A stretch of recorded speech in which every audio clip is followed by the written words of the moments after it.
E agora sim, um caminhão levando-os para Las Vegas. E, né, como a nossa querida Buna já comentou, nós temos aquele diálogo com o Luke. E, cara, aquela sensação, né, aquela sensação não. De certa forma, assim, porque a gente conhece a história, né? Mas, tipo, aquela impressão de... E aí, o que eles vão fazer? O que eles vão fazer? O que eles vão fazer? E ficar esperando. Eu sei o que vai acontecer na história, mas como é que eles vão mostrar isso? Sei o que vai acontecer, mas que... Tipo, é uma expectativa de como será que vai estar dentro da adaptação. Exatamente. E a reação da Annabeth de ter aquele toque rápido. Ei, a gente não pode falar sobre isso. Sim, eu achei impressionante também. Mostra muito sobre como atualmente ela confia em quem está com ela, mas ela ainda tem aquele receio em relação aos sentimentos do Luke, né? Porque ela tem esse apaixonite por ele, então ela sempre vai querer não irritar, vai sempre querer deixar ele feliz, e se aquilo. Foi uma forma bem sucinta, eu diria quase nula, de mostrar que ele tem relevância em relação às opiniões, às ações e todos os trejeitos da Annabeth. Perfeito. E o que achar, o que dizer, o que pensar sobre aquele hotel maravilhoso aí, gente? Que isso? Se vocês disserem que a produção não tá fazendo bem, vocês estão de sacanagem. Porque o Hotel Lotus ficou impecável, mano. Impecável. Eu posso dar minha opinião em relação a esse episódio de forma bem sucinta também? Bem tranquila? Diga. Decepcionante.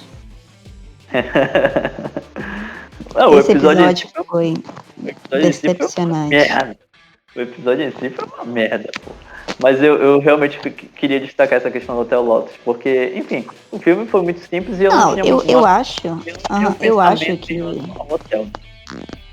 Pois é, como eu te falei, né? O design de produção da série tá perfeito. Melhorou consideravelmente do primeiro pros últimos episódios.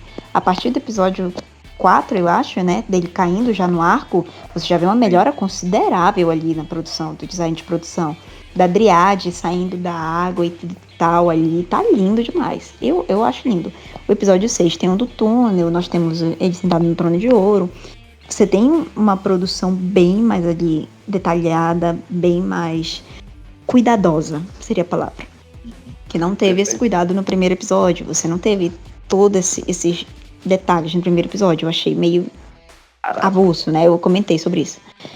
E aí no episódio do Cassino Lotus você tem todos os mini detalhes. Tem o tio avô, que eu tô tentando lembrar o nome dele, como é? É o tio do Groovy que foi procurar. Ferdinando, tio Ferdinando. Você tem o easter eggs, né? Do Nico gritando Bianca. O número do episódio. Então, são muitos detalhes. Muitos pequenos detalhes assim. Só que quando você junta todos esses detalhes, eles não são suficientes para passar a mensagem do que deveria ser o episódio em si. Porque quando você vai ler o livro, o episódio do Cassino Lotus é um episódio que eles vão relaxar. Eles esquecem do Lotus. Tipo, você não pode comer nada. Mas já que a gente tá aqui, vamos tomar um banho, vamos relaxar, vamos descansar para poder estar mais apto para a missão seguinte. E aí você tem aquela parte que eles se despreocupam, eles se tornam um pouco mais crianças, sabe? E você tem o momento em que as crianças, elas esquecem um pouco a missão. Só que o episódio do cassino foi tão tenso que você não teve isso. E você não passou essa mensagem de que o Cassino Lotus era um lugar de prazer. O episódio foi tenso do início ao fim. Perfeito. Aqui a gente entra em mais uma situação que como eu tinha comentado no início, né? Cara, o Hermes não foi um ator, quer dizer, um ator, um personagem que me agradou aqui na série, de modo geral. O Hermes não foi um personagem que conseguiu Ele não realmente me transmite a emoção que o Hermes deveria transmitir. Exatamente. Eu concordo contigo nessa situação aí também. Eu acho que pareceu uma pessoa muito moleque, sabe? O Hermes do livro, ele me transmite um Hermes mais cansado, um Hermes mais É um Hermes. desgastado. Ele tá O, desgastado de toda a situação que houve com o Luke, com a família do Luke, no geral, que eu não posso falar que é spoiler. isso. E aí ele transparece esse cansaço, sabe? Exatamente. Eu ia dizer, inclusive, que somando tudo isso, é lembrar que ele de fato é o Deus mensageiro, né? Então o lado de ele estar constantemente em movimento. E aí de rolê você tem um Hermes que tá dentro do Cassino Lotus, cara. E, tipo, pra quê? Sabe? Com um diálogo, com uma conversa que não era agora, que não era neste local específico e que não deveria, como a Bruna já falou, trazer essa tensão que o episódio trouxe. Simples assim. Não era agora, não deveria ter sido agora. Não deveria ter sido desse jeito. Então, foi algo que me deixou triste, particularmente triste. Acho que de todos os episódios, esse foi o único que eu realmente não gostei. Tipo, não gostei de quase nada. Eu realmente não gostei de quase nada. Foram pequenos pontinhos no episódio que eu gostei só. Então fale sobre esses pequenos pontinhos, vai lá. Os pequenos pontinhos? Eu gostei do Percy dirigindo. Nossa, eu ri de gargalhar do Percy dirigindo. Porque você tem uma criança no volante. Então ele tipo, tem uma risada de criança, ele tem um jeito de criança. Era o que eu queria no episódio. E foi resumido em uma cena. Ai, que ódio. Que merda. Caraca, realmente. Então, tudo que eu queria no episódio apareceu em uma cena. Posso fazer o quê? Chorar, né? Só isso que eu posso fazer. Parar de pagar. A gente tem. O princípio, outra coisa que me incomodou, tá? Eu vou falar muito mal desse episódio. Me desculpa pra quem gostou do Cassino Lotus, tá? Mas eu vou falar muito mal desse episódio. Se você não quiser, pula aí pra próximo episódio, tá? Desculpa nada. Que merda de desculpa. Se você não gostou, ou se você gostou, aí tá tudo falha, né? A opinião é nossa. Sim. Em relação à relação Luke... Eu não gostei da relação Luke e Hermes, como foi colocada na série agora.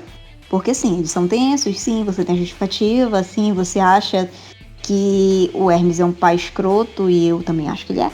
Mas é só lá na frente, sabe? Não é pra ser colocado agora. Se tu colocar agora, é como se tu já estivesse justificando o motivo pelo qual o Luke deveria ser assim. E você não precisa justificar agora, porque você tem que sentir o que o Percy sentiu. Que foi o incômodo, a traição, a raiva, tudo isso, entendeu? Se você já começa a justificar agora, você não vai sentir todo esse incômodo. De fato. E no fim das contas a gente está falando não só de uma situação que influencia diretamente na história do primeiro livro, que influencia na verdade diretamente na história da primeira temporada, né? Mas de uma relação entre personagens que gera a motivação para a continuação da história. E aí a galera que leu os livros sabe do que eu tô falando, sabe do que a gente tá falando. A relação do Luke com o Hermes, ela vai além, ao ponto de irmos para justamente uma... como eu posso colocar sem me dar spoiler? É uma relação familiar complicada. Vai além. Falou pra falar dos pontos que eu gostei da série, então vamos lá. Eu gostei do Percy dirigindo. E eu adorei a luta dele com Ares. Foi simplesmente o ápice do episódio, assim. Foi o que me fez, tá, esse episódio valeu a pena por este momento aqui. Mas se isolasse só este momento aqui, todo o resto do episódio poderia ser jogado fora. Perfeito. Exatamente isso. Porque você tem um Percy aceitando quem ele é. Porque ele não aceitava até o episódio passado, né? Ele no episódio passado, a Annabeth perguntou se ele tinha usado os poderes dele. Ele, sabe, foi bem evasivo. Ele não quis falar sobre isso. Ele tem dificuldade de aceitar que ele é um semideus. Porque ele liga a herança dele com os deuses à perda da mãe. Ainda é emotivamente ligado os dois. Então, pra ele, é uma coisa prejudicial. Então, essa aceitação aqui de ele controlar o mar, de ele surpreender e peitar. Ele peitou o deus da guerra. Tu tá entendendo que é uma criança de 2 anos peitar o deus da guerra? Não só uma vez. Em 3 episódios diferentes. Mas essa peitada foi uma peitada, menina. Não, mas tipo, essa aí foi... Eles realmente foram pra porrada. Poxa, cara, tudo que eu quis. Veio tudo que eu quis. E dentro desta briga você tem um Ares saindo, né, de cena, que também tinha no livro, mas dessa forma um pouco mais gloriosa. Porque ele sai com o objetivo de dar a mochila pra eles e eles mesmos tomarem, não posso falar o que eu quero falar, pra eles mesmos se ferrarem lá na frente. Exatamente. É o famoso, vou me retirar, mas de forma estratégica. Você ganhou essa batalha, mas não essa guerra. O Deus da Guerra dizendo isso? Mas foi uma retirada muito estratégica. E aí eu gostei da forma como foi produzida a cena. Foi uma briga Realmente. boa. Porque você não tem brigas boas em Percy Jackson por ser uma série infantil. Dessa vez você teve. De fato. E eu ia chegar a comentar, inclusive, sobre isso, porque em alguns casos a gente acaba vendo como o livro trouxe algumas cenas melhores, né, cena de batalha nesse caso, cena de luta, né, um pouco melhores do que a série. Só que aqui eu realmente, mais um momento que eu dizer, né, que o Daniel falando, eu gostei de ambos, tanto no livro quanto na série. E a série, não, eu gostei também.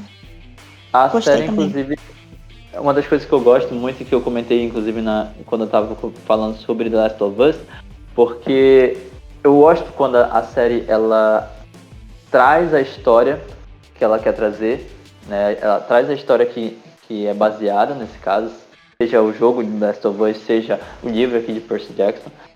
Eu gosto quando a série realmente absorve aquilo que está na história e, ainda assim, ela não perde a sua própria identidade.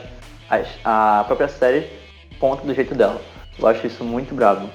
E a série fez isso aqui, nessa cena do Ares contra o Percy. Apesar de tentar trazer uma identidade muito única nas outras partes do episódio que acabaram cagando o episódio inteiro, mas aqui realmente a cena ficou boa e fez jus ao que o Riordan escreveu.